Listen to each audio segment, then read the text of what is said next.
gente é criança, a gente acredita que as nossas mães têm um super poder de prever o futuro, né? Quando elas falavam aquelas benditas frases, desce daí que senão você vai se machucar. Você ia lá, caía e se machucava. Ou leva um casaco que mais tarde vai esfriar. E por teimosia, você não levava o casaco e congelava até o fim da noite. Parecia que de cada 10 em 10 previsões, elas acertavam 11. Mas, quando a gente se torna mãe, nós percebemos que esse superpoder, infelizmente, não existe. Não do jeito que a gente gostaria, pelo menos, porque, afinal de contas, qual mãe não gostaria de ver o futuro dos nossos filhos para descobrir se eles estão indo no caminho certo ou não? Ou quais são as suas escolhas dentro da maternidade que podem ajudar a transformar em pessoas justas, empáticas e que se preocupam com o bem-estar coletivo e individual? Seria um sonho, né? Mas como o tal acessório da bola de cristal ainda não está disponível no pacote da maternidade, o que nos resta é tentar criar uma realidade no momento presente para que os nossos filhos encontrem um futuro melhor, mesmo isso não sendo uma tarefa fácil. Eu sou a Júlia e sou a mãe da Cora. E eu sou a Tayla, mãe do Francisco e da Tereza. E esse podcast é Coisa de Mãe. E pensando nas nossas escolhas do presente, que o tema do episódio de hoje é o futuro dos nossos filhos. Para esse bate-papo, nós convidamos duas mães sensacionais que a gente já descobriu aqui que tem muita coisa em comum. Quero começar dando boas-vindas para a mãe de duas fofuras que gravam vídeos maravilhosos no perfil da família, a influenciadora digital, mãe da Areta e da Amara, Mariana Sanco. E a nossa segunda convidada que mergulhou de cabeça na maternidade nos últimos anos, a atriz e mãe da Madalena e da Amélia, Iana Lavigne. Muito obrigada pela presença de vocês. Muito obrigada, muito feliz de ter vocês aqui. Duas mães de duas meninas. Uau, o feminino hoje tá aqui. Bombando. Muita história. Sim. Sempre quiseram ser mães? Nem abandona a sua pergunta favorita para começar. Hoje você ia diversificar. É porque eu acho tão sua marca registrada. Tudo bem, vocês sempre sonharam em ser mãe? Sim. Sim, você sabe que eu já tive muita dúvida. Quando eu estava no momento de maior liberdade, ascensão no ofício, eu pensei que ou não era o momento ou que não seria nessa vida. Mas aconteceu por conta de... Na verdade, a gente fala que não escolheu, mas eu acho que a gente escolhe, sim. E aconteceu e eu sou imensamente feliz e realizada com a vida das duas. Quantos anos você tinha, Ana? Eu tinha 26 quando engravidei da Madá, com um trabalho engatilhado e ali tudo mudou. Qual foi a maior mudança? A maior mudança é que a chave da maternidade me fez ver que eu não me conhecia, eu não me enxergava, eu me negligenciava, eu não entendia dos meus desejos, porque mal sabia eu quem eu era. Então, acabou que essa chave virou para eu encarar minhas sombras, meus defeitos, para entender para onde eu quero ir, o que eu quero para elas.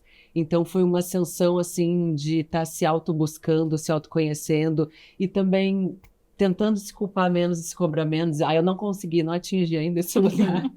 Mas é um trabalho de formiguinha. Enfim, a Iana mudou. E você, Mari, qual foi a sua... Eu sempre sonhei. Minha mãe tem 5 filhas, então a maternidade... Sua mãe tem 5 mulheres? 5 mulheres. Uau!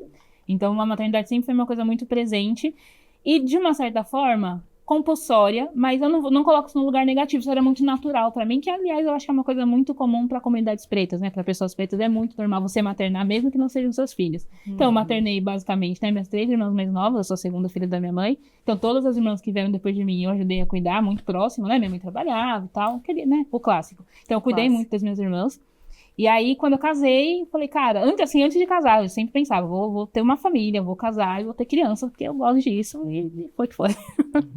E qual foi você acha que a sua maior, hoje, assim, eu sei que são muitas transformações, né? É uma eterna transformação, né? Estamos nesse processo.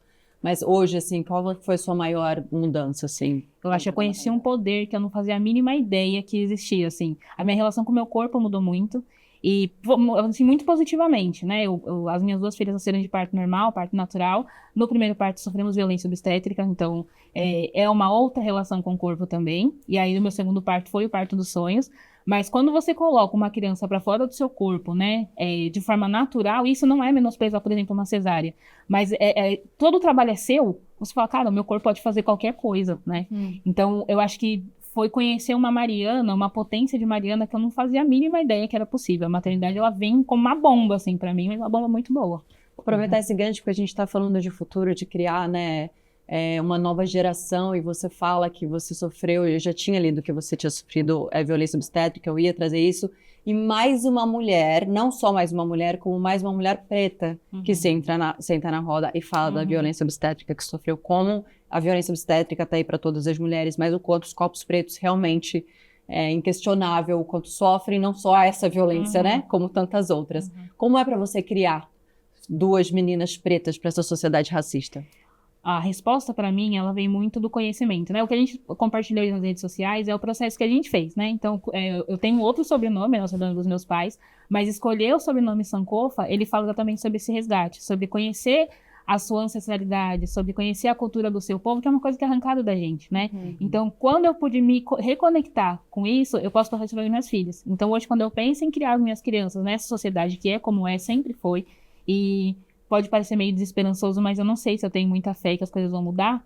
Mas é isso, assim, é colocar essas meninas no lugar de saberem responder, saberem lutar pelos seus direitos, saberem falar de quem elas são, né? Uma das coisas que as meninas mais falam é sobre autodeterminação, que é um princípio muito importante para a cultura africana, né? Que é falar quem eu sou. Então, quem eu sou? O que eu tô fazendo aqui? Pra que eu tô aqui? Então, eu acho que essas perguntas, e ter isso muito bem fundamentado nelas, ajuda elas desde agora. Porque é isso, né? Quando uma criança nasce e sofre violência durante o parto, porque a grande consequência da violência obstétrica foi uma deficiência física que a Areta vai carregar pro resto da vida dela, né? Então, quando essa criança, atravessando esse portal, ela sofre essa violência, isso já tá ali. Isso já tá marcado. A gente tem essa conversa com ela desde muito cedo, né? Ela tem quantos anos? Agora ela tem 6 anos. Então a gente conversa com ela desde muito cedo e ela tem essa noção. Então ela sabe contar a história dela, ela sabe por que isso aconteceu, ela sabe que isso é uma coisa, infelizmente, comum a todas as mulheres, mas quando a gente fala do nosso povo, isso é uma coisa, né, que acontece com maior frequência. Sim. Ela sabe por que aconteceu, quando aconteceu, ela sabe, né, quando a gente tem a minha outra filha que não sofreu violência. Então por que no parto dela foi diferente? Então todas essas conversas a gente tem com ela, elas conseguem compreender e elas se fortalecem, né? Elas sabem se posicionar na sociedade, mas principalmente para elas, porque eu acho que é o mais importante quando a gente fala, né, de mulheres, é esse autoconhecimento, essa autoafirmação, essa autossegurança que vai fazer a gente saber se movimentar. Não que não vá acontecer, infelizmente, todas essas violências, mas a gente sabe como responder. A gente está, né, aprendendo como se movimentar, como se organizar. E você, Liana, assim, como você tenta preparar essas meninas para o mundo, assim? O que você acredita ser essencial, assim, para esse futuro tão incógnito, né? Infelizmente, que a gente vive num todo, né? Exatamente. Bom, para responder essa pergunta, eu me investigo, porque eu acho que quanto mais eu me transformo num ser consciente, mais eu consigo ajudar um pouquinho mais a consciência delas. Então, é um trabalho de formiguinha e diversificar as histórias, né? Tem um TED da Chimamanda, que ela fala que é um perigo a gente ouvir uma única história. Então, o meu olhar atento para elas é claro que, como uma boa mãe, tento salvar de todas as frustrações, mas eu estou aprendendo que isso não é possível. A vida é complexa, a vida é um desafio. Então, eu vou pelo caminho de dar maior base, diversidade de conhecimento sobre comunidades, sobre vidas possíveis, sobre cultura, sobre brincar, sobre seus sentimentos, para elas se auto-investigarem. Então, eu acredito que difícil de passar o bastão, mas eu estou me lapidando para, assim, elas terem mais certeza dos seus sentimentos, das suas escolhas, dos seus desejos, no lugar no mundo. E, assim, sempre atenta também, já que a gente resolveu se mudar para Minas Gerais, sempre atenta a grandes comunidades, a preservação de cultura, o reflorestamento, a preservação da floresta. Então, aos pouquinhos, a gente está moldando a nossa vida, porque a gente entendeu, elas têm essa idade uma vez na vida. A gente consegue, é possível. Então vamos fazê-las se conectarem, aproximar a vida delas com essa vida que eu acho encantamento e muito aprendizado, que é no sítio que a gente está vivendo agora. Então olhar atento para, enfim, diversas essencial, histórias. né? Porque a gente sabe que o essencial é a natureza, né? E Da pra- saúde física, Exatamente. psicológica, existencial, a gente é Deles natureza, e né? nossa Exato. também, né? A gente é tem natureza, uma né? coisa- Tem um momento que assim, a natureza, como se Exatamente. fôssemos outros seres de qualquer outra matéria, Exatamente. né? Nós somos natureza, então essa... Aham. Mas você morava, você teve um tempo também morando fora com ela, fora que eu digo, não sei se exatamente nesse sítio, não teve? E aí você voltou pro Teve Rio? na pandemia, Ah, na que a pandemia. pandemia Eu lembro, a gente se acompanho instaurou vocês. lá, e aí as construções estavam acontecendo, então foi possível aquele momento a gente fazer essa movimentação, mas aí quando tudo flexibilizou, o trabalho trabalho no Rio voltou. de Janeiro, a gente voltou, e Eu acho semestre incrível. passado, foi um... Eu fui sem aceitar tanto, mas eu falei, quer saber, é com medo mesmo, porque senão se eu projetar, se eu for marcar na agenda, não sei Mas por se que você tinha medo? Sim. eu tinha medo de um novo estilo de vida. E se o que eu estava Mudanças, propondo. né? Isso As que se eu estava mudanças- propondo de fato era o melhor momento para elas, se elas iriam assimilar, se não seria uma mudança tão grande, se afastando dos primos, da família. Então, para eu entender também, é só tirar o controle da mão e viver para experienciar. E está sendo maravilhoso. E elas vão pra escola lá. Vão. A gente mora no sítio, que é uma zona rural, mas a gente leva uma meia horinha para a escola. E elas estudam na cidade, onde meus pais se mudaram de São Paulo para lá. Mentira! Elas são E é tudo. por, e é Elas por são isso incríveis. que é possível. Por isso que senão tá não- dando certo. Não seria possível. A Madalena já teria repetido por falta. Maravilhoso. E assim, esse resgate dessa história com meus pais, porque eu saí de casa com 16. E eu não ia assim na correria do ofício, do que eu, né, e uma jovem cheia de sonhos, eu fui deixando essa relação para os finais de semana. Daí quando eu me mudei para Rio, deixei para uma vez no mês. Aí vai ficando, eu falei, não, eu preciso estar em São Paulo para ver minha avó, eu preciso movimentar. E meus pais, com o desejo de estar colado nelas, né, fizeram essa movimentação e estão amando. Então, por isso é possível. Eu viajo, o Bruno viaja, eles conseguem ficar com elas na rotina de escola. E o tempo que durar, o tempo que der, né? O A gente tempo que fica muito der. com esse medo das mudanças, óbvio, mudanças Assustam. vem junto com, obviamente, as expectativas e coisas boas, mas também vem, né, no pacote, vem o medo, né? Mas pensar que durar o tempo que for, Que né? for Que já vai ser um possível. presente na vida Exato. delas, né? Imagina, a gente foi pra Bahia, ficamos 10 dias lá enfurnada no meio do mato, um rio, mar. Com as A nossas gente crianças, a gente já viu a voltou. riqueza É. da potência Não, das e crianças do, ali, uma e do semana. quanto eles avançam naquele intervalo curto de tempo, né? A diferença. E não só avançam, né, de serem estimulados pela natureza, mas também emocionalmente, a energia é outra. Então, aí eu volto no lugar, não só deles, a nossa também, porque ela ouviu de pessoas que conhecem ela há muito, fazendo um call, que a voz dela estava diferente. A gente fala, nossa, olha o poder realmente da natureza. Mas você trouxe uma coisa muito linda, que é isso de não deixar a relação com os nossos pais, os nossos avós, para quem tem pais e avós vivos, presentes e desejando, né, essa relação, porque nem todo mundo, infelizmente, tem. A minha mãe me falava muito isso, que depois da chegada da minha filha, me falava muito isso, não, isso aconteceu uma vez que eu, respondendo uma entrevista de Dia das Mães, que a gente estava dando juntas, o que você acha mais bonito na maternidade?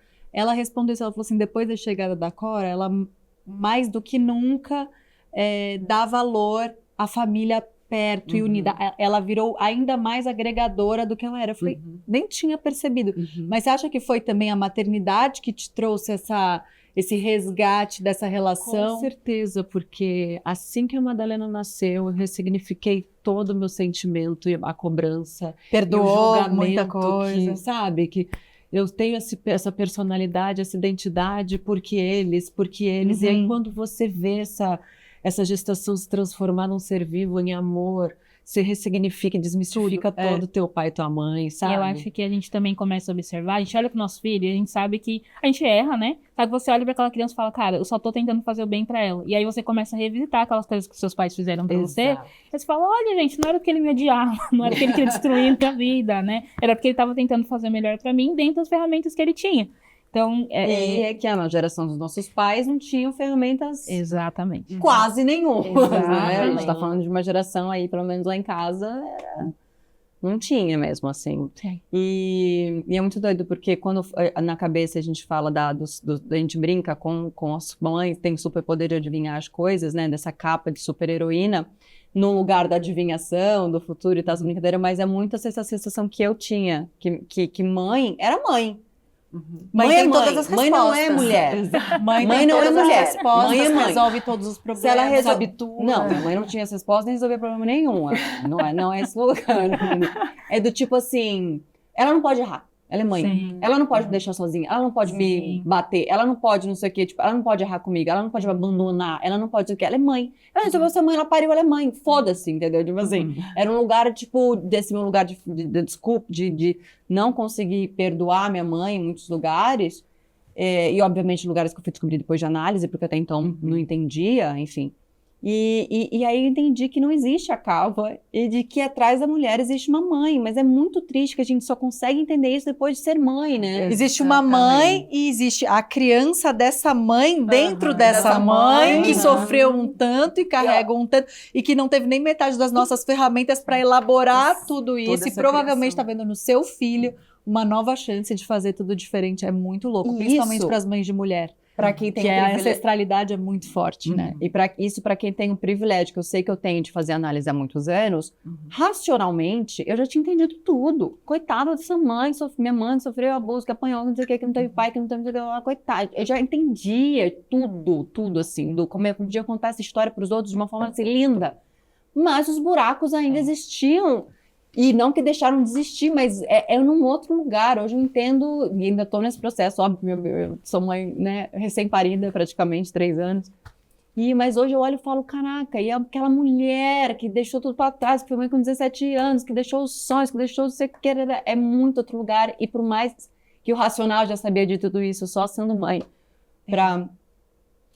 Para sentar e entendê-la, né? Mas você sabe que eu ainda estou passando por uma processão e eu tenho a minha irmã, a gente tem 1 ano e meio de diferença e a gente tem conversado muito sobre nossa mãe, sobre as questões, sobre como ela foi criada, sobre o que ela está levando para o futuro, como ela está se olhando ou a falta do olhar para ela mesma. E eu entendi que chegou um momento que a gente estava blá, blá, blá, e a mãe, blá, blá, blá, e a mãe. A gente se olhou, a gente quase deu risada, a gente fez assim, a gente não cobre, não fala sobre nada disso com o pai, né? E o pai? E daí a gente relaxou, eu falei assim, talvez porque a gente não espere nada dele mesmo, ou a gente espere muito dela, que ela é capaz de se olhar em algum momento, de entender sobre seus desejos, de fazer escolhas mais convictas e tal.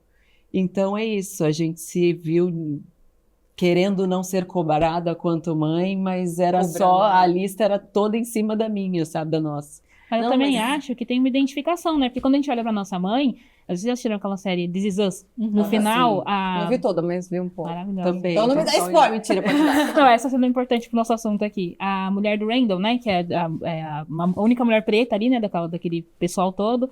E aí ela fala, ela tem uma relação muito ruim com a mãe dela. E aí quando tá acontecendo ali uma situação, ela fala que a mãe dos 3 lá, que eu esqueci o nome dela agora, foi o exemplo de mãe pra ela, assim. Então, toda mãe é... A na mãe verdade- dos trigêmeos, Isso. Rebeca. E Rebeca, exatamente. Então ela fala que ela aprendeu a ser mãe olhando a Rebeca. E aí eu falei, cara, a gente só é mãe analisando outras mães. Porque, de fato, quem sabe o que é ser mãe, né? O que é ser uma boa mãe, né? Eu acho que isso vai mudando muito de geração em geração. Hoje a gente tem essa informação, antigamente não tinha, só que hoje a gente tem uma necessidade de cumprir uma agenda, de arcar financeiramente que, sei lá, não que as nossas mães não tivessem, mas era cobrado de uma outra forma. Então, o que é ser uma boa mãe? E a gente só aprende isso olhando para outras mulheres. Então, eu também, principalmente para as nossas mães, né? Eu percebo que essa cobrança que a gente faz com as nossas mães também é uma forma da gente se cobrar, da gente saber, cara, tá, minha mãe, por exemplo, só sabia resolver as coisas batendo. E aí, eu tenho isso dentro de mim como caixa de ferramenta, mas eu não quero mais fazer. Só que eu só sei fazer isso, porque Quebrar é a única... esse ciclo. Exatamente, Como é que quebra esse ciclo? exatamente. Sem referência, a Exatamente. gente já falou sobre isso aqui. Então, olhar para nossas mães também, eu não gosto da palavra culpa, mas responsabilizando, porque aí eu vou para um outro lado, né, eu espero muito ser vó. Então, se as minhas filhas forem mães, o que eu ensino para elas é o que elas vão ter de ferramenta. Então, a minha responsabilidade de ser a melhor mãe possível, não nesse lugar de cobrança, mas de me esforçar, de me analisar, de falar, cara, o que não dá mais? O que não dá mais pra gente trazer, né? O que eu não tive, porque minha mãe não teve condições, porque meu pai não teve condições, e eu posso trazer para as meninas. Então, o ensinar minhas filhas a serem mulheres antes de qualquer coisa, porque, né, a gente não sabe se elas vão ser mães, e a serem mães também, de uma forma consciente e proposital. Uma das coisas que a gente mais fala no nosso perfil é sobre essa responsabilidade, né? Sobre esse comprometimento mesmo. Então, se minhas filhas... E aí, uma coisa muito importante, né? Nas comunidades africanas, a gente não é mãe só das nossas crianças, né? Nós somos mães de todas as crianças da nossa comunidade. Então, quando eu ensino a minha filha a ser mãe, eu também estou ensinando ela a maternar outras crianças, né? Ajudar outras mulheres, né? Que também estão sendo mães. Aí a gente vai esbarrar, por exemplo, na questão da rede de apoio, né? Como a gente é afastado geograficamente e emocionalmente, ideologicamente, e a gente não se dá a mão. Hoje, um espaço como esse, né, a gente poder sentar enquanto mulheres, né, enquanto mães, conversando sobre isso, é algo muito novo. Nossa. E não é, né, ao mesmo tempo, porque antigamente também isso era muito comum. Mas acho que pra nossa geração isso é muito novo, porque a gente foi ensinado a se odiar, né? A gente foi ensinado a estar... Exatamente. Exatamente. Então a gente não... Agora que a gente tá falando, cara, eu posso sentar e escutar uma mulher totalmente diferente de mim, eu posso escutar uma história totalmente diferente da minha e ser inspirada por isso. E também uma história parecida com a minha, que eu achava que só acontecia comigo e tava me escondendo e passando por isso sozinha e respirar. Então, isso não sou só eu, tá normal. Essa identificação. Né? Eu acho que esse é o nosso maior propósito mesmo, da gente ir se identificando com coisas boas, com coisas que a gente não gosta de sentir, mas sente, e é legítimo, né? E a gente precisa se curar ou ir tentando, de alguma maneira... Você falou que quero muito ser vó. A gente tá nesse episódio falando do futuro, eu quero muito ser vó, espero ser vó e tal. E eu, um dia desse, conversando com meu marido, a gente viu uma família com filhos mais velhos, adultos, imagino, com os namorados. Eu falei assim, nossa, amor, um dia vai ser a gente, né? Imagina quando as meninas noivarem, casarem, se elas tiverem... Se elas quiserem, né, ter filhos, o que elas vão escolher para elas? Vocês já se pegaram pensando, porque foi um momento, eu não sou muito a sensação que eu tenho é que falta tanto tempo, mas ao mesmo tempo eu sei que vai ser assim. É muito Vocês têm rápido, né? Vocês têm essa ansiedade em algum lugar? Essa ansiedade, já uma nostalgia que se instaura sem nem estar lá no futuro. É uma loucura como a ansiedade fica conversando assim com a nostalgia, a ponto de eu olhar para as minhas filhas e chorar. Porque eu tenho esse dia não vai voltar, essa idade, essa carinha, esse jeito de falar. Mas quando eu penso em futuro, eu acredito que elas vão ser grandes conhecedoras de si, que eu tenho certeza... Assim, nunca pensei em ser vó. Vendo a minha mãe e minha sogra, né, exercer esse papel afetivo, eu admiro muito. Então, acho que vai ser uma onda. Mas não tenho esse grande sonho, não é uma... Imagino que elas vão... Enfim, se a gente está conversando sobre isso hoje... Imagino que elas vão ter uma rede de apoio, de consciência muito mais ampla, e é isso que eu desejo do fundo do meu coração, que vá daqui para mais, né, sabe? Ampliar conhecimento. Então...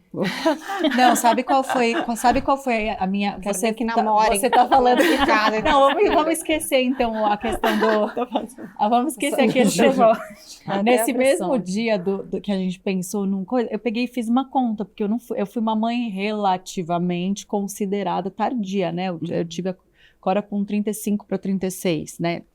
E aí, quando eu fui fazer a conta, comparando com a idade que minha mãe me teve, tipo, se ela for uma mãe que eu espero que ela seja uma mãe que... Eu amei a idade que eu tive, então eu espero que ela tenha filhos... A gente vai lá vivo, será? Aí eu comecei... Eu nem penso em ser vó, porque eu acho que eu não vou mais. Não, então, essa foi... Isso que eu vou chegar. É, Essa foi a minha crise de ansiedade, de eu olhar pro meu marido, que meu marido é 7 anos mais jovem que eu, pensar a idade que ele teria se ela tivesse filho com a idade que eu tive ela, e vice-versa. E me deu um nervoso de querer. Eu preciso mudar minha vida inteira agora e parar de comer isso, comer aquilo. E nunca mudei. Você sabe por quê? Eu queria saber se vocês já tiveram algum desespero de futuro, ou de não estar, ou do que deseja mesmo, né? Isso, esse autoconhecimento, essa consciência que você fala, eu acho que ela é primordial, mas que horas que esses sentimentos batem? Todo dia. Quando eu olho para as minhas filhas, 2 mulheres pretas, numa sociedade que é muito inóspita pra gente, me bate essa ansiedade.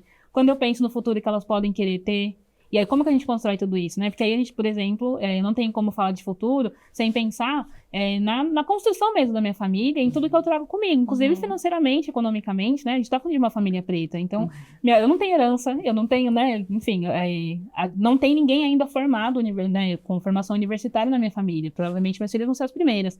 Então, eu não consigo olhar para tudo isso, e a minha filha quer ser cientista.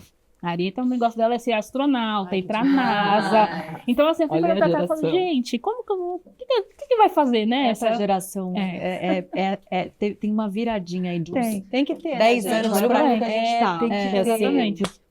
Então, essa ansiedade, ela vem sempre nesse lado negativo, né, dessa preocupação, mas também vem um lado muito positivo, porque é isso, eu olho a minha sogra, né, que é quem tem mais contato com as meninas, e é muito linda a relação. Porque tem essa coisa da maternidade, mas muito mais relaxada, que é uma coisa que a gente não tem. Porque a gente tá o tempo inteiro, cara, eu tenho que trabalhar, tenho que cuidar da minha família, tenho que cuidar de mim, porque isso é uma coisa que eu não abro mão. Cuidar de mim é uma coisa que eu não abro mão mesmo.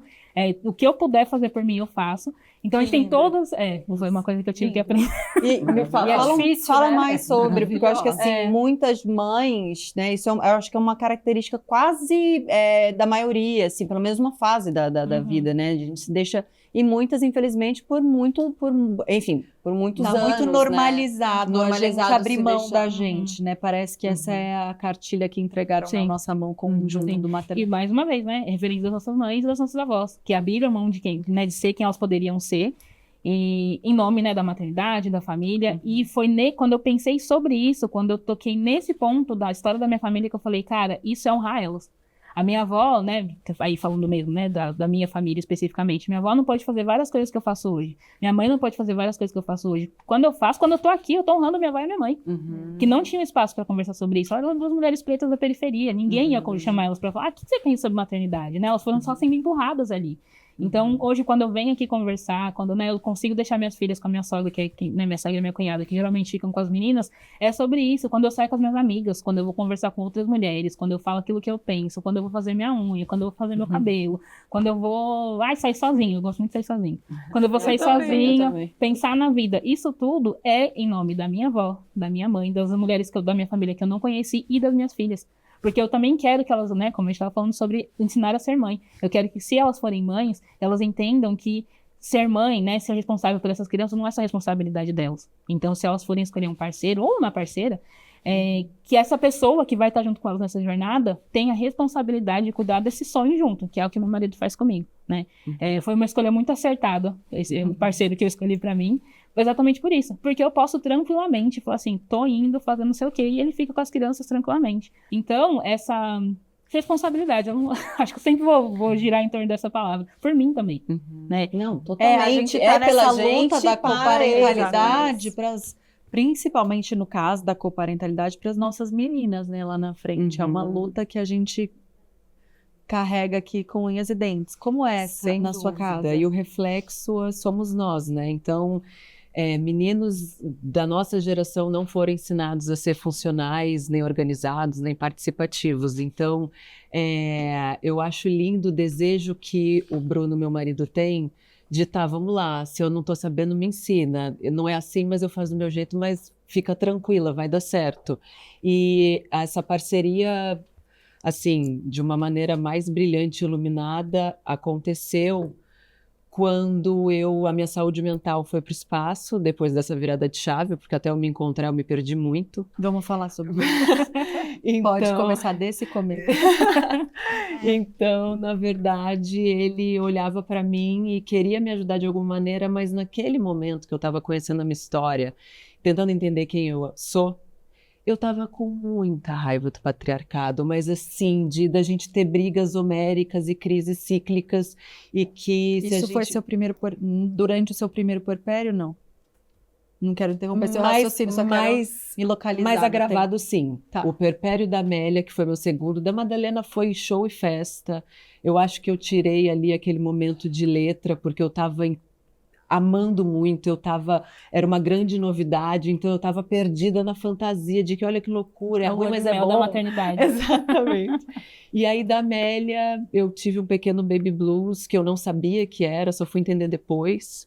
Mesmo a gente começando a falar sobre isso, ela vai fazer 3 anos, então em 3 anos eu neguei ainda, eu falei, não é possível que eu estou passando por isso, e assim, apática com o que estava acontecendo ao meu redor, com a minha função com ela, e essa troca, e foi bem difícil, mas o Bruno estava comigo, do meu lado 100%, querendo entender o que eu precisava, então ele foi uma rede de apoio, de carinho, de segurança fantástica, para eu entender, né, o que estava acontecendo. E foi isso, é uma longa história de de entender que, na verdade, a nossa cultura de hoje, ela tem uma ideia muito hedonista de... Enfim, né, essa cultura do consumo, o capitalismo, de aqui está o prazer, é prazeroso, essa nossa realidade do capital é prazeroso. Então, quando você não é prazeroso, não está rolando, eu não quero estar nessa vida, o que aconteceu? Então, você se questiona muito, né, e tudo que a gente vem consumindo ainda enfatizam essa sensação, essa invalidação. Então, passei por um período muito difícil de baby blues, que eu só entendi porque o leite começou a secar. E eu liguei para o meu obstetra e falei, eu não queria parar de amamentar, Madalena, eu tive que parar porque eu comecei a tomar um antibiótico com 6 meses. Ela falou, olha, eu vou te receitar acho que um remédio para estômago, agora eu não vou lembrar. Eu posso falar o nome, eu sei qual é. É de estômago mesmo? Eu acho que Acho é de que é. digestão. Para dar agora, isso. que Toma isso durante pode estimular a o lactação, rolê. né? E aí eu falei, bom, vamos tentar, toma 2 dias dele, se não funcionar a gente vai entrar num processo de medicamento psiquiátrico para depressão, mas não porque eu estava, porque era indicado para lactação. E aí eu não falei, não, jamais, e para desmamar isso, e como é que eu vou ficar, já está tudo nebuloso, eu estou dentro de uma vida de névoa porque eu estou perdida. Se eu tomar isso, enfim, muito medo da química, mas também, né, muito resistente a isso, porque se eu tivesse tomado seria mais fácil. Mas foi tardio essa consciência, mas aconteceu. E hoje eu tenho certeza que eu tenho pesar de ter acontecido, porque eu perdi momentos de afeto imensos. Eu não tenho na memória Amélia pequena, gordinha. No momento que sentava, quando começou a andar, eu não tenho. Não sei se porque eu travo, é um ponto de interrupção da consciência, porque é um trauma muito grande. Eu não aceito que eu vivi isso, sabe? Total. Me cobro, como é que eu não lembro do cheiro? Eu cheirei de menos. A gente Eu já senti teve de 2 menos. depoimentos aqui de pessoas falando que veem fotos desses momentos e até hoje choram, anos depois, de falar como eu deixei, Muito, de lembrar como muito. estavam naquele... Mas esse pesar precisou acontecer para hoje, eu só precisava viver o presente. Chega de ansiedade, chega de pensar o que eu preciso, o que eu posso dar conta, e mais, e mais, e mais. Eu vou viver olhando no olho das minhas filhas, e é isso que elas precisam, é isso que eu preciso também para me curar. Então, esse movimento de mudança de vida e estar mais presente, porque se eu tivesse nesse momento de vida no sítio, mas também não tivesse com a saúde mental em dia, ou me analisando, nada disso adiantaria, como aconteceu na pandemia, que eu estava lá no meio da natureza, mas estava, enfim, completamente desequilibrada e não me reconhecendo. É por isso que eu trago, né, que a gente fala muito de querer, né, de cuidar, de não traumatizar. Então tem a disciplina positiva, tem não sei o que para não traumatizar. Mas a gente tem que lembrar que a gente precisa olhar para nossa cabecinha antes de tudo, né? A gente está muito equilibrado esse processo de autoconhecimento. E eu adorei o termo de raiva do patriarcado, que acho que ninguém colocou nunca desse jeito. Nossa. E eu acho que no puerpério vinha essa raiva muito, eu tive, eu me identifiquei. Mas nunca consegui nomear desse jeito. Mas você sentiu isso? Não! Mas é uma raiva mesmo de porque quem inventou que as coisas têm que ser assim? Quem inventou que esse cara vai poder pegar a mochilinha dele e ir pra academia uma semana depois? Quem inventou que ele volta, que ele só tem licença do trabalho dele X tempo e que eu tô aqui 6 meses? Quem inventou que é tudo com nossa responsabilidade? Exato, e nesse momento tão delicado que a gente ainda está se reconstruindo, né? A gente gerou uma vida, as cobranças em cima da gente. Por que estão falando que a fralda tá cheia se meu marido tá ali tomando uma cerveja, cacete? Por que a cobrança delas estarem perfumadas e penteadas é para mim, sendo que ele acordou no mesmo horário, eu estava girando, fazendo outras coisas minhas e da casa, e então foi uma raiva da ideia que o patriarcado implantou nas nossas mentes, e como está sendo difícil destruir para reconstruir uma outra ideia do que é possível e fazer um movimento para que isso de fato aconteça. E é muito isso difícil. daqui, imagina, Isso daqui. E isso daqui é esse movimento, sabe? Então eu acho que a raiva do patriarcado me impulsionou para olhar para várias outras coisas e gerar movimento diante dessas ideias. E foi a raiva que fez nascer isso dentro de mim. Então, Vocês duas falaram, você falou, né, do autoconhecimento, dessa virada de chave que você entendeu que não dava mais, e você falou muito, foi difícil, mas uma hora eu entendi que eu tinha que cuidar de mim. Eu queria saber qual foi o primeiro passo que cada uma de vocês deu nesse reencontro com você mesmo e você nos seus momentos que você entendeu, não só para quebrar um padrão, né, de seus ancestrais e tudo mais, né, mas também para sua vida, para sua saúde mental. Acho que o primeiro passo, na verdade, ele aconteceu quando eu entendi que eu gostava muito de ser uma mulher que está fora de casa. A gravidez foi planejada? Eu sempre tenho, assim, eu tenho debates sobre Depende do o ponto que de que vista. é uma gravidez Não, tô perguntando planejada. porque, né, dentro desse Não, papo não que sei. você trouxe de vocês dois, né, tipo, sentamos, decidimos ter uma família. Não Então, teve peraí. essa conversa. Não teve, tipo Uhum. assim, ó, vamos fazer tal dia pra criança Não, nascer. sim. Não teve isso, mas foi sempre, tipo assim, a gente se conhecer, a gente falou, vamos ter filhos. Assim que for possível, vamos ter filhos. Então, a gente sempre, isso sempre foi uma coisa muito presente. A gente sempre entendeu que nós maternaríamos, esse é o termo? Enfim, a gente ia cuidar das nossas crianças enquanto a gente vive, né? Ele fazendo as coisas dele, eu fazendo as minhas coisas, a gente fazendo junto, e ia ter criança sempre em casa, sempre foi uma coisa muito certa pra gente, né? Na primeira gravidez, assim, a primeira gravidez, ela tinha tudo pra me traumatizar. Porque eu trabalhava num lugar, eu comecei a sofrer assédio do momento que eu falei que eu tava grávida até o momento que a Areta nasceu, que, né, combinou com a violência obstétrica. Então, assim, eu tenho todas as experiências ruins da primeira.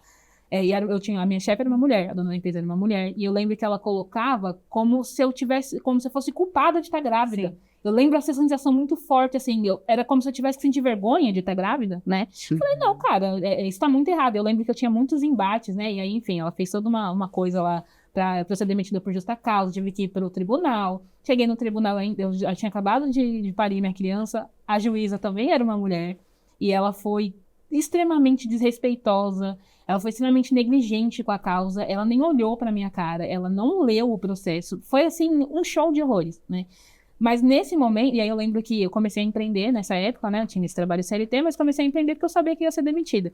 E o meu trabalho, né, o empreendimento, era cuidar de cabelo cacheado e crespo, e eu atendia as pessoas na casa delas. Então, eu pegava o trem, 6 horas da tarde, barrigudíssima, de 9 meses, e ia na casa das pessoas. Porque naquele momento eu falei, cara, eu não posso abaixar pra isso. Não posso deitar pra uma coisa dessa. Eu não posso permitir que alguém me fale que agora, porque eu sou mãe, eu não posso mais fazer uma coisa que eu gosto. Porque se eu não posso trabalhar, que é o que, assim, que o ser humano precisa, gente. Se eu não consigo trabalhar, eu vou fazer mais o quê? Então, todas as outras coisas, elas foram muito mais tranquilas, porque isso é um padrão lá em casa, né? Então, todo mundo sabe que a mãe tem o tempo dela, a mãe gosta de fazer as coisas dela. O Rafa, ele é a pessoa que gosta de rolar no chão com as crianças. Vou sair pra treinar. Ele sai, leva as crianças pra correr. Eu não sou nunca fui essa mãe. E lá em casa, isso é muito tranquilo, exatamente por isso, porque foi uma conversa que a gente sempre teve. E parte disso, de saber que isso é a minha responsabilidade por mim mesma, e ensinando para as minhas filhas que elas também têm que ser responsáveis por elas. Você sabe demais, mas eu admiro porque eu tô reconstruindo e tentando entender a minha autoestima hoje. Então você fala que eu sabia que eu tinha que trabalhar, é um direito meu, eu queria sair, foi isso que eu banquei. Para mim, eu acho que também, né, referenciada através da minha mãe e da minha avó e de todas que passaram pelo meu conhecimento e a trajetória, eu me cobrei de vou maternar. Mas me cobrei porque o mundo me cobrava. Então, eu não posso fazer outra coisa nesse momento. Eu preciso ser digna de fazer acontecer, de acertar, enfim, ser uma super-heroína que, na verdade, eu jamais conseguiria ser como estavam e na qualidade que estavam me cobrando. É a super-heroína possível. Então, eu confesso que eu ainda estou de tijolinho por tijolinho entendendo essa autoestima, porque eu associo muito a história da minha mãe, que, enfim, não seguiu a carreira, até que tentou seguir os estudos, tinha suas clínicas que atendia a terapia holística dela, mas basicamente ela abriu mão de tudo para cuidar de 2 meninas.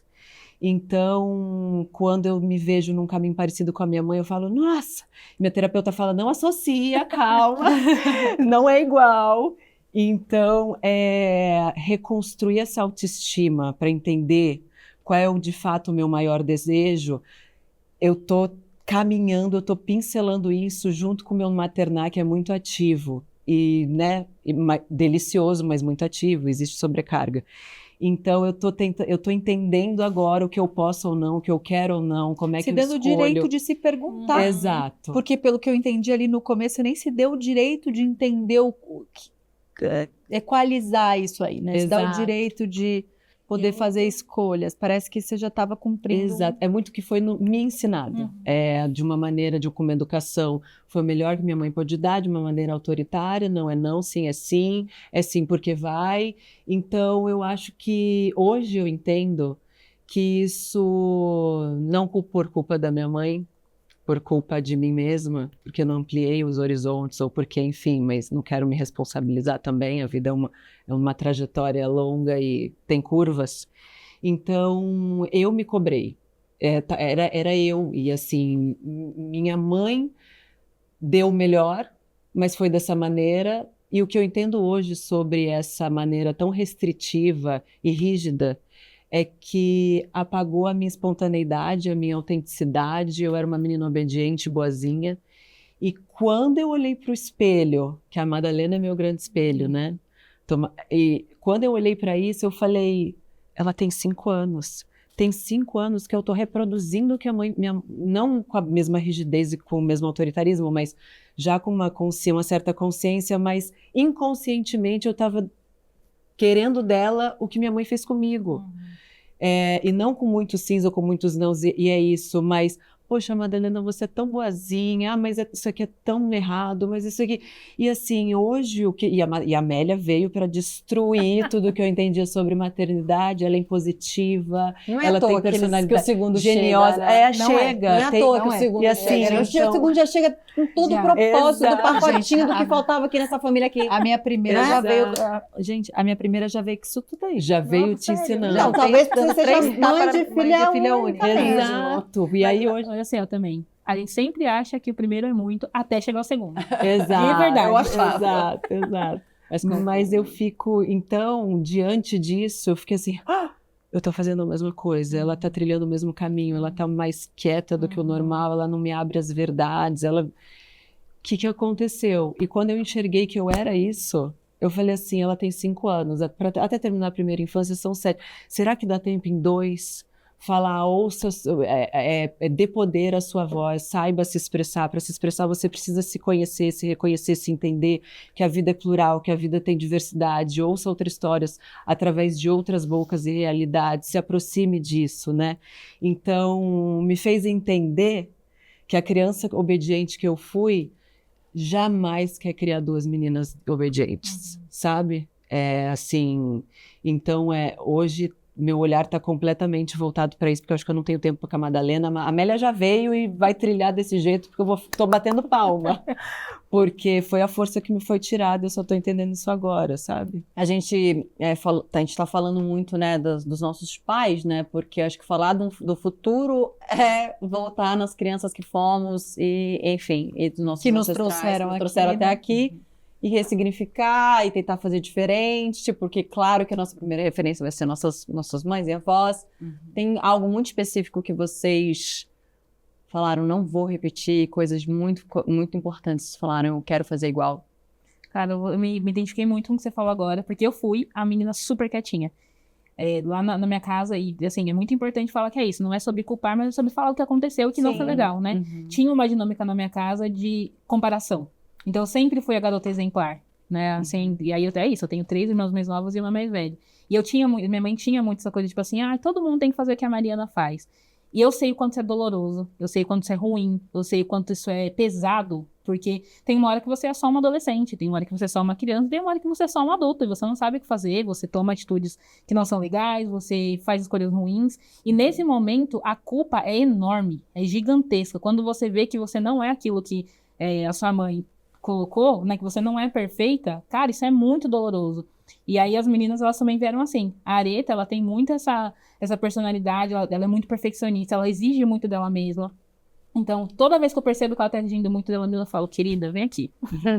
Não é por aí. Não faça isso com você. Não faça isso com você mesma. Porque vai ser assim, assim, assado. Aí, agora que ela tá entrando nessa fase de alfabetização, ela quer aprender a ler um livro, né? Eu quero ler um livro um livro desse tamanho com 6 anos sozinha. E é uma cobrança muito forte, né? Então, eu chego pra ela e converso, né? Sobre não fazer isso, sobre não se tratar dessa forma. Então, acho que isso é o que eu menos quero repetir. E o que eu mais quero repetir, a minha mãe, apesar de tudo e com todo o contexto, minha mãe sempre foi uma mulher muito alegre. Minha mãe é uma das mulheres mais alegres que eu conheço, assim. E essa leveza me ensinou a ser uma mulher muito leve, ser muito alegre, ser muito feliz, olhar a vida com uma leveza, olhar a vida com tranquilidade. E a gente vê os problemas e fala, cara, vai dar tudo certo. Eu vou conseguir, eu olho o problema, eu vejo a questão que tem ali para ser resolvida e a gente vai fazer isso acontecer. Então, e isso vem da alegria da minha mãe. Então, isso é uma coisa que eu faço questão de trazer para casa. Ai, que alegria, demais. É demais. Eu, durante muito tempo, procurei até encontrar a leveza e a alegria estando presente, porque, enfim, durante muito tempo não foi possível. Então, o que eu trago dos meus pais, assim, casados até hoje, é cumplicidade, eles vivem o momento, eles se ajudam, existe diálogo, existe carinho, existe afeto, existe uma conexão no olhar e nessa parceria, né, de vida. Então, eu acho que esse desejo de criar um ambiente seguro, confortável, acolhedor, com o meu parceiro para as crianças, é uma coisa que, enfim, o estalo veio tardio, mas eu falo, olha, mais uma vez associando a história da minha mãe, vou parar com isso. Mas olha que lindeza, é quase uma simbiose de casais, é tudo que eu enxerguei ali, a forma como eu fui criada com afeto, com desejo, com carinho, com atenção, com cuidado. O meu parceiro também está se propondo a isso e a gente está conseguindo exercitar isso com as meninas. E não é fácil. Não é fácil. Muito difícil. Aliás, se você quiser passar umas dicas aqui Eu ainda amigas da tô roda. descobrindo. Mas também. assim, é muito lindo isso, é isso que você fala, de os dois terem essa disposição, do mesmo jeito que é muito lindo quando você traz, né, essa relação com seu marido, de te fortalecer. E sentar com você de igual para igual que somos, né? Assim, sentar com os nossos maridos que a gente está batalhando, vamos decidir junto aqui, porque os direitos somos pais da mesma criança, então desafio tremendo, porque vem toda essa raiva, vem toda essa disparidade absurda, né? Da nossa sobrecarga absurda e tudo. E aí, acho que assim, as suas já estão... A mais nova tá com 3, né? Vai fazer 3 em janeiro. Não, na verdade, já, a idade da minha, não tem tanta diferença assim, não. Mas eu ainda tô, assim, também pincelando esse meu caminho com meu marido, que é uma coisa que eu acho essencial no nosso exemplo, de trazer um lar afetuoso, né? De o quanto a gente quer ensinar tudo, eu acho que tá no exemplo, no tratar, no olhar, né? E as crianças sentem absolutamente tudo. E como é um grande desafio quando você tá cheio de ódio, que ele não tirou o lixo, que não fez eu não sei o quê, que não... Você, tipo, e fazer essa escolha de, apesar de tudo isso, né? Ter o tempo pra gente se organizar e chegar num formato ideal, mas apesar de estar sempre nesse lugar de olhar afetuoso, de poder oferecer o que é difícil para Dedéu. Pra caramba, porque demanda tempo, demanda atenção, Energia. demanda observar, demanda energia. Disposição. Exatamente. Então, da mesma maneira que a gente quer, a gente tem que levantar. E acho que é uma escolha diária. Em alguns momentos eu já escolhi, não, vou tocar minha vida sozinha, e é isso, sabe? Mas quando assentava um pouquinho, a TPM passava, porque eu acho que a TPM também, por muito tempo eu tentei esconder, mas eu falo, não, ela quer me dizer alguma coisa. Então eu preciso olhar para isso. E com complacência, com muito diálogo, com o desejo do Bruno de querer me entender e me dar esse apoio, né? Mental, eu fui entendendo que não é da minha maneira hoje, mas existe amor, existe carinho, existe respeito, existe tesão, existe tudo isso. Então, por que isso? Então, vamos descobrir como é junto. E eu acho uma delícia, ao mesmo tempo que eu fico... assim, a referência é o que você faz, não o que você diz. Então, tá na palavra é muito fácil. Mas lava mais louça, sabe isso? Porque elas estão te vendo, elas estão vendo a nossa movimentação. Mas ao passo, enfim, é dia a dia. E um olhar atento, porque um pouco mais de descuido, aí já estou fazendo tudo porque eu faço melhor. Então, eu tenho que respirar muito para equacionar essa relação. Ao mesmo tempo que tem erros, existem delícias e um momento junto, e como elas estão... Existe uma coisa que a Madá fez um vídeo esses dias que ela fala, eu sou a mais doida da família. Aí quem te fez acreditar que você é a mais doida da família? Só que ela falou com alegria. E assim, somos um casal tidos como disfuncionais, desorganizados, os dois que estão na zona rural, sabe? De Tidos boa. por quem? Sabe? Já... Quando você diz... eu acho que Pelo mundo? eu acho que eu sinto um certo olhar sobre isso na energia das pessoas. Nossa, você jura? Eu acho um pouco palpável até. Deixa eu te contar a visão, porque eu acompanho há muito tempo. Eu acho exatamente o contrário. Sério? Não, falando sério, do fundo do coração. Eu olho e eu falo assim, que eu acho...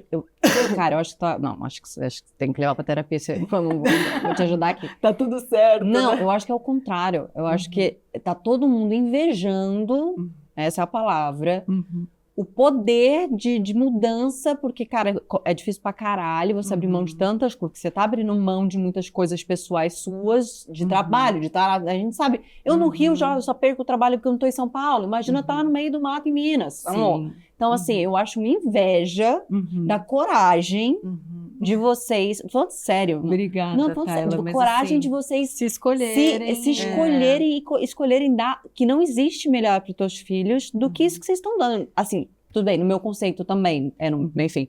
Então eu acho que talvez seja um olhar de inveja e não de julgamento. Assim, não, tô falando sério, porque assim, eu não tinha ideia. Você tá falando tanto que eu falei, oi? Tava até lendo aqui o negócio, falei, hã? Parou para observar. Juro? Mas você sabe que acho que foi um grande desprendimento, mesmo sem querer me desprender das minhas convicções. Então, é isso. Vamos. E diante dessa sensação de julgamento, eu fico, enfim, eu troco muito com meu marido, com o Bruno. Eu falo, amor, depois desse vídeo da Madá, né, já se estereotipando, eu falei, amor, será que de fato eu não tô... Ver de fora é mais fácil. De fato, somos dois malucos no meio da floresta com essas duas e a gente tá muito negligente com a realidade da... Ele falou assim, amor... Ele sabe que eu me cobro demais, ele o tempo inteiro enfatiza, enfim. E ele falou assim, posso resumir? Você está satisfeita com as pessoas que elas são hoje? Eu falei, muito satisfeita. Você é feliz com a realidade, com a consciência e com como elas estão crescendo e expandindo? Sim. Então a gente é doido, mas está tudo certo. Nossa, que bom. Então, sabe, foi um... Porque assim, não é que é isso, não é que você colocou essas crianças no meio de um sítio sem alfabetização, sem, sei lá, vou criar na bolha que eu que vou educar, que eu não sei o que.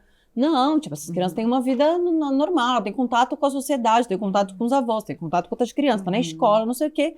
Mas a maior parte do tempo ela está na natureza. Como assim? E as relações são mais próximas. Nossa, enfim, na rua da minha mãe é tocar no portão e chamar. O tempo é outro, outra dimensão de tempo, de vida. Você tá louco? Eu acho que esse olhar aí pode ser uma de inveja. Vai por mim. Aproveitando um pouco que a gente falou sobre isso algumas vezes aqui, assim, o quanto pensar no futuro deles é mudar nossa vida, pensar se a gente vai estar vivo quando eles tiverem a nossa idade, quando formos mães, é mudar os nossos hábitos saudáveis para o que podemos fazer para chegar saudáveis, né? Então, a gente fala muito... tem vários estudos aqui que eu gosto de trazer alguns, mas a importância de ser referência no simples, né? Como que você espera que os filhos tratem bem os animais se você não trata bem os animais, né? Como não ensinar sobre o consumo responsável se você não é essa pessoa, né? Se você não tem a prática física saudável, como poder incentivar o seu filho a tê-las, né? Se você tem compaixão, se você não tem a compaixão com os mais desassistidos, como seus filhos poderão ter. Tem alguma coisa que vocês, de fato, enxergavam em vocês, seja no consumismo, alguma coisa que vocês tiraram da vida de vocês com a chegada dos filhos? Eu tinha uma alimentação horrorosa. Eu era aquela chata pra comer, sabe? Paladar infantil. Total. Eu não gosto muito desse termo, porque senão a gente também estereotipa que a criança não gosta de brócolis, né? Aliás, você falando isso, eu falei, nossa, é verdade, porque o filho, hoje, o paladar infantil deveria ser esse, né? Exatamente. Sorry, mano. Mas eu tinha uma alimentação bem ruim, eu não me dava oportunidade de experimentar. E quando a Areta entrou na introdução alimentar, eu falei, eu sei que cenoura é importante, então, só que é isso, como que ela vai comer se eu não como? Né? Então eu vou fazer uma comida separada para ela, eu vou fazer hambúrguer e nuggets para mim, né? Não dá.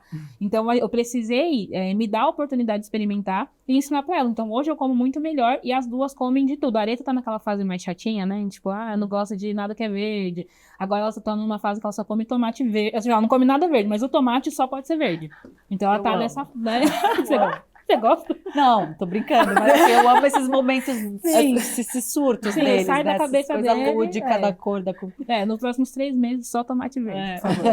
Então, isso foi uma coisa que eu aprendi, assim, com elas. Eu aprendi por causa delas. Ai, você sabe que estar morando no sítio hoje, eu não quero ficar, né, ser redundante, mas nos aproximou de sair um pouco da palavra e da narrativa e se tornar prática. Então, uma coisa que antes era, então, olha o livro, olha então essa árvore, olha... Hoje elas vivem essa realidade, esse é o presente da nossa escolha, sabe? Então, está sendo muito mais fácil e funcional manter elas ali, entendendo qual é o ciclo das estações, a importância da preservação, de cuidar dos animais, esse olhar empático com a comunidade local, com a cultura de onde a gente se inseriu. Então, Eu já quero morar com eles desde a pandemia. Desde a pandemia. Não, e detalhes, eu não sei se você não sei se acompanha, eles ainda ficaram, eles têm tipo um motorhome, só que é uma perua, que é uma casa, que ela ainda viajou um tempo, que era ela, quando era só Madá, né? Só Madá, tinha 2 anos e meio. Ela, o marido ia mandar Numa na Kombi. Kombi. Amor, você não tá entendendo. É demais essa família, Exatamente. gente. Nossa, Sagitarianos pelo amor de natos, Deus, né, me o casal. leva. Um pouco aventureiro. Vocês sabem que teve... Bom, eu já falei algumas vezes que eu tinha certeza que eu não seria mãe. Eu não tinha ciclos ou momentos, eu tinha certeza. Mas acho que o ápice da minha certeza foi quando eu fui vegetariana. Fui vegetariana há 6 anos da minha vida. Comecei pela causa animal, pura e exclusivamente. Tipo, não quero mais matar bicho. E depois disso fui estudar sobre o tema, ler mil documentários. Infelizmente, voltei a comer carne. Mas vamos lá, outro assunto. 6 anos depois. E fiquei 6 anos mergulhada nisso. E eu realmente entendi que o mundo vai acabar. É o nome do projeto, perdão. Antes que o mundo acabe. É o nosso projeto de viagem. Ah, é verdade. Nossa, que ótimo esse momento. Quase matemática, né? Existem possibilidades, mas assim, nessa época que eu via isso, tô falando de quase 15 anos atrás, onde ainda era muito mato, a gente vê os números e é matemática, vai acabar a água, vai acabar o solo, não vai ser mais possível plantar, enfim. E vendo essa realidade, eu falava, não vou ter filho. Não vou colocar um filho no mundo porque o meu filho vai passar necessidade. E hoje eu estou vendo que o meu filho vai passar necessidade. Não vai ter solo mais. Existe um estudo que em 50 anos não tem mais solo para se plantar comida. Nem um oceano saudável. Tipo assim, 50 anos, meu filho tem 53 anos, ele não vai ter um solo, entendeu? Então, ainda estamos com essa certeza. Assim, até então, se algo mudar, se um milagre acontecer, sei lá, assim, a certeza ainda é essa. Então, teve um momento que eu tinha certeza que não ia ser mãe, que foi esse. E isso é uma preocupação que já foi maior na minha vida, eu já fui muito mais radical na minha prática de como amenizar tudo para a natureza, assim, né? Já fui muito mais ativa, mas ainda tenho os meus cuidados, minhas preocupações. Quais são os pensamentos, o que vocês fazem hoje em dia para esse futuro dos nossos filhos? Bom, eu acho que você tá bem ali. Eu acho que trazendo essa realidade para perto e esse olhar, essa perspectiva que mudou, né, as nossas vidas e as nossas escolhas, eu acredito muito também que é ensinado pra gente, sim, parece que o mundo vai acabar, eu sou ansiosa, eu sou eco-ansiosa ainda mais, então eu acho que eu sou mais eco-ansiosa do que ansiedade, enfim. E foi uma questão depois que eu tive, né, já que a Madalena foi, opa, tô grávida. E eu fiquei pensando muito sobre isso para ter a segunda, etc. E a gente hoje acredita muito que o mundo vai acabar. De fato, se a gente não fizer nada, vai. Então, meu olhar diante do noticiário, dos jornais, das catástrofes do mundo, e de guerra, e de desmatamento, e os biomas no Brasil estão em chamas, os oceanos também, daqui a 50 anos, vão perder a sua biodiversidade ali, e aí o que será de nós sem as algas, o oxigênio, enfim, 1000 questões. Então, a gente consome muita coisa negativa, desesperadora e, sim, vai acabar. Mas a raiva do patriarcado, assim como a raiva do que a gente sabe e não vai fazer nada, então me levou para um lugar também de, é terrível, a gente está vivendo essa vida péssima. Mas então, o que eu posso fazer para acreditar, porque se eu não acreditar na vida delas e nem dos meus netos, meus bisnetos, meus tataranetos, eu acho que a gente entra num conformismo e aí não muda, porque vai acabar, então é isso. Então, Não, eu vivi muito tempo assim. Eu e o Bruno, dois ecos ansiosíssimos. Amor, vai acabar, e vai projeto e ONG, e assiste sobre isso, e fala sobre isso. Perdão, e fala sobre isso. Então, apesar de tudo de negativo, eu passei a olhar de tudo de positivo que já vem acontecendo, as iniciativas, os movimentos, as ONGs, os institutos, que olham para isso, para a preservação, que estão ganhando mais número de participantes, de colaboradores e de pessoas que, tá ruim desse jeito.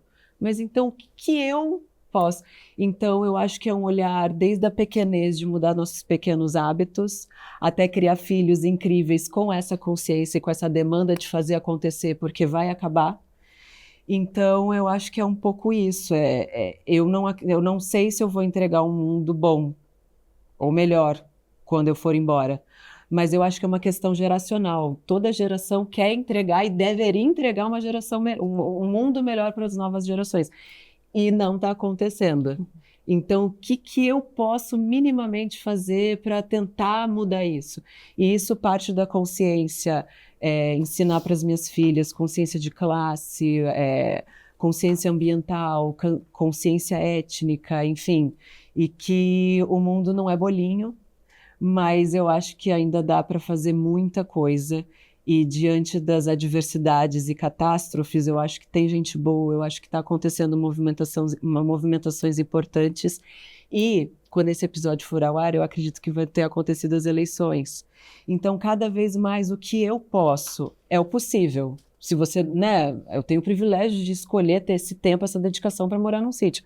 Mas me dá coceira quem não recicla e quem não separa lixo. Então, é o mínimo, é o possível. E para isso, informação, disseminar essa ideia. Não consigo entender. Então, 2024, o mundo literalmente acabando. Eu não Exato. consigo entender que não separa reciclar lixo. Tem gente ainda jogando lixo na rua. Exatamente. Tem Isso é gente ainda desesperador. jogando lixo na rua. Mas para além disso, né, na verdade, tem muitos desesperador. lugares que não tem lixo reciclável, que não passa o lixeiro do Que reciclado. não tem um incentivo Que não da tem, coleta não tem a pública, prefeitura, né? não Exato. tem, é o mínimo, gente, é o mínimo do mínimo do mínimo, é o coitado, é a ponta da... Mas assim, e que impacto e que diferença faz, né? Você, Mari, conta Eu pra penso gente. muito numa mudança de consciência, assim, uma mudança de perspectiva, né? No nosso perfil a gente fala muito sobre isso e a educação das meninas é muito baseada nisso. A gente está acostumado a ver a vida e ver o mundo numa perspectiva muito ocidental, muito eurocêntrica. E o eurocentrismo, ele tem uma coisa de achar que ele é a estrela do mundo, né? De achar que tudo gira ao redor dele, tudo acontece por causa dele. E a vida não é isso, né? Quando você falou que nós somos natureza, a gente tem que entender que nós somos natureza, mas essa natureza selvagem, bruta, ela é muito mais forte, né? Ela tá aqui há muito mais tempo que a gente. Então, eu acredito muito que o mundo vai acabar, mas eu acho que ele acabaria de qualquer jeito. E o que a gente tá definindo é como, né? E essa visão eurocêntrica de achar que as coisas são no meu tempo, de achar que eu preciso de quantidade e não de qualidade, que as coisas têm que ser rápidas, que quanto mais melhor, é isso que tá acabando com o mundo da forma como a gente conhece, né? Nas culturas africanas, a gente fala que nada acaba para sempre, né? As coisas elas vão se renovando. Então eu acredito muito nisso. E eu acho que essa renovação desse mundo que a gente conhece, né? Como a gente conhece, ela vai vir pra gente entender que a gente fez errado, cara. Que a gente fez errado quando a gente pensou que era isso, que era quantidade. Exatamente. Quando a gente esqueceu isso, né? De que tudo é natureza. Então, quando a gente tá falando sobre reciclar lixo, aí beleza, a gente tá se importando com lixo, a gente tá se importando com os mares, mas e as pessoas, né? Porque as pessoas também fazem parte da natureza. Claro. Então, quando a gente tá pensando, a gente pensa em tudo isso, e a questão ecológica ainda também, ela é um tanto quanto elitista. Sim, Claro, sem dúvida. é o que eu tô falando. Tem- minha mãe mora no conjunto habitacional, na roça, quase roça também, mas nem quem dera fosse a roça, mas não é. E não passa. Aí eu falei pra ela outro dia, mas cara, não passa, não adianta separar, porque a prefeitura não manda aqui não chega. E se a gente for parar pra pensar, é muito ruim a gente ter que fazer essa escala, né? Mas pra uma pessoa que mora numa comunidade, na favela, num lugar como esse é o menor dos problemas dela. Sim, Ah, não, Ela tá sim. vivendo coisas muito Exatamente. piores. Então, a gente tem que olhar de uma forma mais holística, mais integral, E começar a pensar que ou a gente vai acabar com o mundo do jeito que tá, né? É isso, 50 anos não vai mais ter sol pra contar, não vai mais ter água, não vai mais ter nada, e é isso. Todo mundo abraça quem tiver que abraçar e beijo, tchau. Ou a gente pode acabar de uma outra forma, porque pra mim e pra minha família é muito claro que vai acabar de alguma forma. Eu só queria que acabasse de outra forma, né? E aí, porque também se acabasse de uma outra forma, as próximas formas de vida, não sei nem o que seria, também receberiam uma vida tão incrível quanto a gente recebeu. Porque você tá falando sobre ser sagitariana, eu sempre falo assim, que eu sou uma pessoa, eu amo viver, eu amo viver, eu acho que a vida é uma coisa muito incrível, é um presente muito incrível, o mundo é um lugar muito incrível, e do jeito que tá indo, as próximas gerações não vão ter a oportunidade de ver o mundo desse jeito. Então eu penso e converso muito com as minhas filhas sobre isso, né? Como o mundo tá acabando, o que vocês podem fazer, né? Pra tentar fazer isso de uma forma diferente. E se não, eu também acredito que a energia nunca vai embora, né? Então, o que a gente tá deixando aqui quanto legado que a gente não consegue tocar. Então é isso, nosso corpo vai embora. Mas eu tenho certeza, eu tenho sem plena consciência mesmo que o espírito vai ficar. E se a gente não consegue, de repente, mudar aquilo que é físico, mudar aquilo que é material, a gente pode mudar o espírito, a gente pode mudar a energia das coisas. E isso é imbatível, isso não adianta, pode vir acontecer o que for, o sistema que for, o regime que for, isso a gente não consegue derrubar. Eu acho que amor e transformação são coisas que andam unidas, né? O desejo de transformação vem ofertado pelo amor. Então, assim, quando a gente fala que sobre consciência, e essa consciência sobre a comunidade ambiental, também a gente está de olho, né? Continuando sobre as eleições, então se o mínimo é possível reciclar? Não é possível. Chegou essa informação até mim? Não, mas eu tenho poder de escolha. Quem vai estar me representando, quem vai estar fazendo isso pelo meu povo, pela minha consciência. Então, olhar quem está implementando essas ideias mais verdes e sobre racismo ambiental, sobre preservar parques nacionais e mantê-los, sobre a luta dos povos originários, que a gente enfim, é muito claro que são as áreas mais preservadas do Brasil e como é que a gente vira as costas para isso. Então, se a mudança não pode ser física ou de ação, que possa ser de informação, que as pessoas encontrem canais informativos sobre isso, sobre que sim, temos o poder de voto, temos o poder de olhar para isso. Alguém falou sobre propostas ambientais. Não, então vamos ver quem falou. Então eu acho que é um trabalho de pesquisa nosso, e também uma investigação que a gente investiga, a gente encontra, que elas acabam observando, né? Seguindo aqui, tem um professor de física, diretor, gestor de conteúdos da Semente da Educação, que afirma que a melhor maneira dos pais prepararem os filhos para o futuro é dar condições para que eles desenvolvam a capacidade de adaptação das rápidas mudanças que estão por vir. Eu achei isso muito legal. Alguns especialistas já indicam que as pessoas nascidas neste século terão mais de uma profissão ao longo da vida e que algumas dessas profissões ainda nem existem. É muito louco, porque hoje, tipo, o que eu trabalho não é. A gente tava falando disso ontem, quando a gente foi tomar um vinhozinho juntas. Falando, é muito louco, porque eu sonhava, eu botava como propósito, né? Eu achava que só a atuação me alimentaria, que era aquilo, que sem aquilo eu não ia ter propósito na vida, eu jamais seria feliz. Enquanto eu ia encontrar um outro ofício que nem existia na época. Nossas crianças têm que escolher uma faculdade com 16 anos, 17. É muito cedo. Então vamos eu nunca. Eu nunca quis fugir. Isso é muito boa, Eu nunca quis fugir pro meio do mato com as minhas filhas para fugir do caos da cidade. Eu fugi, né? Eu fiz. Não, eu já quis fugir, sim. É um propósito que a gente tem, é um projeto que a gente tem. Viu? Eu me identifico muito, de verdade, assim. Isso de você estar num outro ambiente. Tem um ancestral, hoje ele é um ancestral, né, chamado Nego Bispo, e ele foi um quilombola incrível. Infelizmente, só tive acesso, né, à literatura dele depois que ele faleceu, mas ele fala muito sobre como a vida é diferente longe da cidade. Eu lembro que uma vez, que num livro ele fala que na cidade a gente aprende a sentir perfume, e que no mato a gente sente cheiro.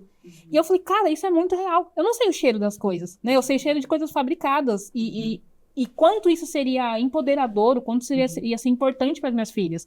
Então, isso é um projeto que a gente tem em breve. Nossa, a quem gente se encontra no mar. cresceu no Vamos, meio do gente, mato. quero. Antes Eu que sei, o mundo acabe, eu quero também. Eu sei que a ter chuva essa tá cheia. experiência. Eu cresci na roça mesmo, assim, eu amo, minha infância era demais. Eu corria aqui atrás do boi, o boi. Eu tenho 3 cicatrizes aqui, ó, do arame farpado, que eu fiquei Meu pendurada no Deus. arame farpado correndo do boi.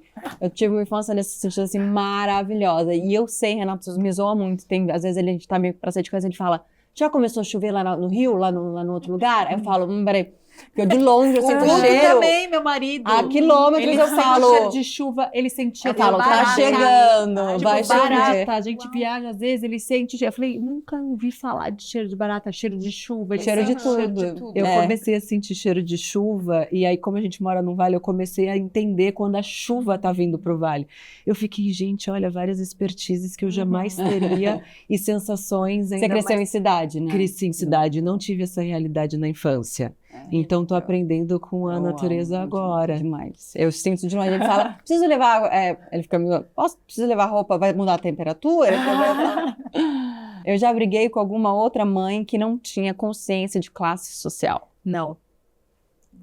De jeito nenhum, nunca briguei. Já 1000 vezes, 1000 pessoas. E é um grande, enfim, seguimos aprendendo. Eu já tive medo que o avanço tecnológico fizesse mal ao futuro das minhas filhas. Nossa, Sendo- muito.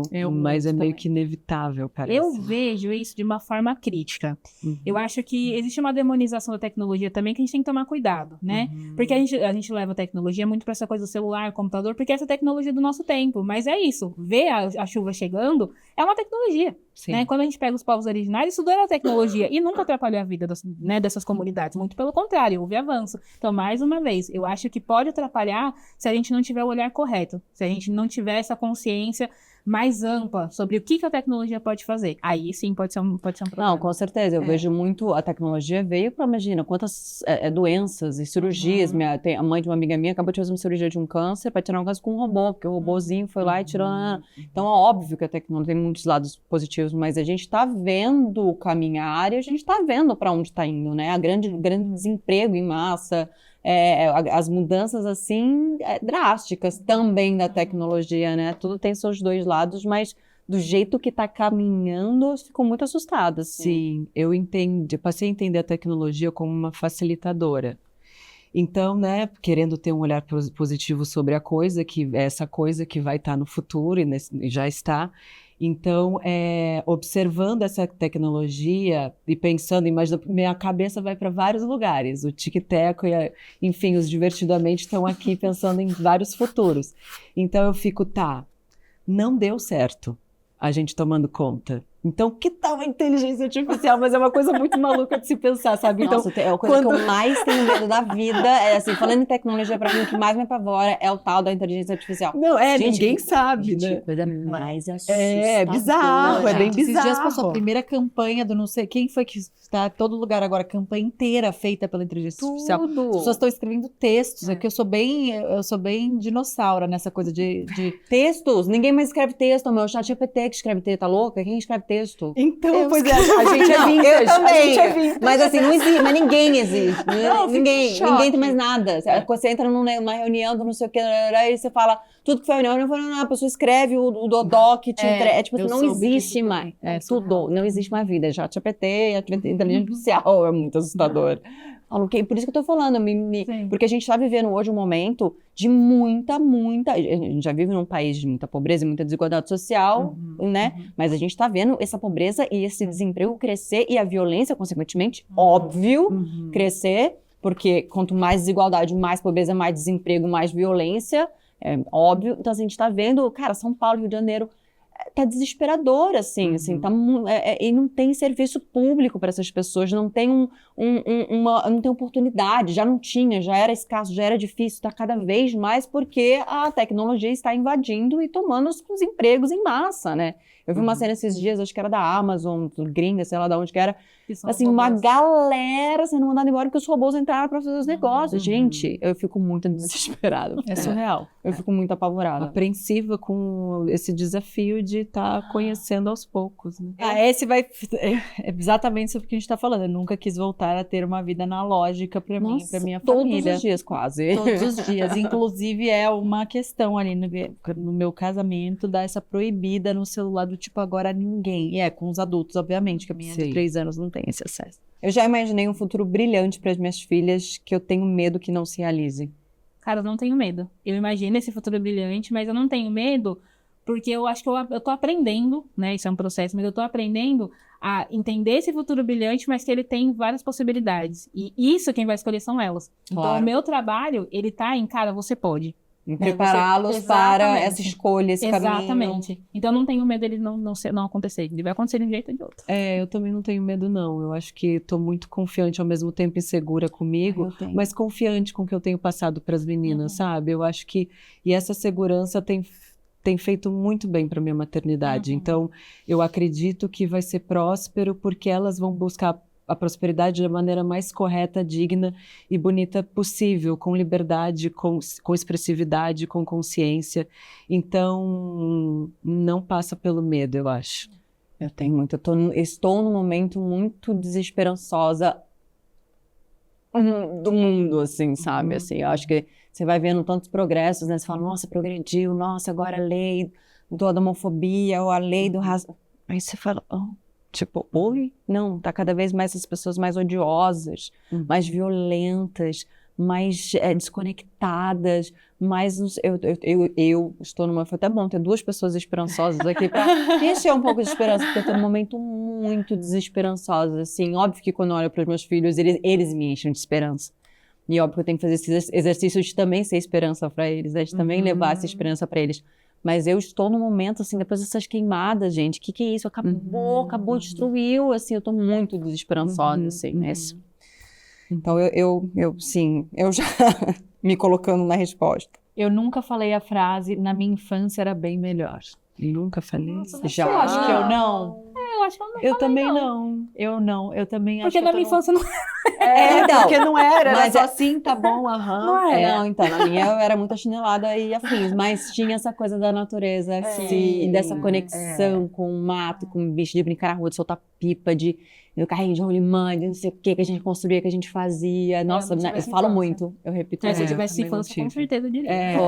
Eu também não tive essa infância. Também E no caso, eu olho pra minha filha, eu sinto o contrário. Eu fico. Às vezes eu queria ser ela um pouquinho. Exatamente. Sabe? Eu fico. E eu acho que hoje, assim, 3 aninhos, pela primeira vez eu consigo, já verbalizei em um outro episódio, um único, eu acho, dessa segurança, que eu acho que hoje eu me encontro nessa segurança com o meu maternário. Então, ele me traz ainda mais essa leveza de dizer que. Não, eu acho que a infância dela tá bem boa dentro dos limites do que morando em São Paulo eu consigo oferecer e tal. Eu já ignorei as notícias ruins para não ficar ansiosa e passar esse medo para as minhas filhas. Já. Eu toda hora. Esse é um trabalho que eu faço bastante, assim, apesar de trabalhar com Instagram, né, com rede social e tal, eu filtro bastante, porque senão você entra muito nessa pira. Né, Eles inclusive é te feito... engolem Exatamente. muito rápido. Exatamente, é feito pra isso, né, e a gente tá cuidando de criança. Você falou ontem disso também, do tanto de notícia de violência com criança, com não sei o que o seu algoritmo tá viciado. Algoritmo, isso é uma palavra muito importante Algoritmo. nessa conversa. Eu faço isso mesmo propositalmente, assim, tem uma hora que eu meto louco, e é isso, gente, vamos... Não, tem uma frase da Clarice que ela fala sobre como é poderoso viver na ignorância. Sim. Né? Dessa ignorância. O futuro realmente é uma caixinha de surpresas. Por mais que a gente tente prever o que está por vir pela frente, infelizmente não temos a possibilidade de ter esse controle. Mas o que podemos fazer, na medida do possível, é tentar construir um presente que seja condizente com o futuro que a gente tanto almeja. Mariana e Ana, nós só temos a agradecer a presença de vocês duas aqui no 1001. A experiência da maternidade de vocês nos mostra que, apesar de tudo o que está acontecendo, dias melhores virão, se Deus quiser. E o nosso muito obrigada vai para você que sempre nos acompanha no 1001. Nos vemos na semana que vem aqui no nosso canal ou na sua plataforma de áudio preferida. Beijos! Até semana que vem. Beijo, obrigada. Obrigada! Oi, Foi Ana, sério, maravilhoso. me adoro. Nossa, e vocês... Então,